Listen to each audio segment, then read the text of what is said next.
In this video, I'll show you how to connect your Hostinger domain to Netlify. It's actually very simple, so let's go step by step. First, open your Netlify dashboard and from the left menu, go to the Domains section. Click on Add or Register Domain and then choose Add a domain you already own.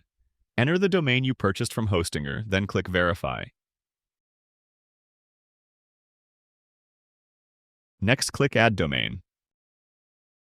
Here, you'll see the option to create a new DNS record. But instead of setting it up manually, just click Continue to proceed to the next step. From here, Netlify will give you a list of their name servers. You'll notice they're almost identical except for the last number, which goes 1, 2, 3, and 4.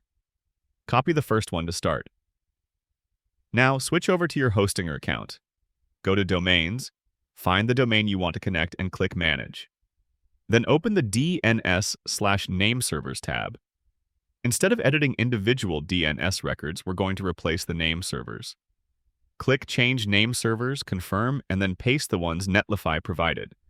So paste the first one into the first box, then for the next 3 boxes, just change the last number to 2, 3, and 4. Once you've filled them all in, click Save.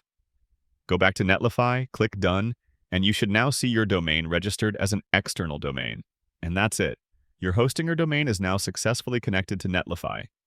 If this video helped you, please give it a like, subscribe for more tutorials, and I'll see you in the next one.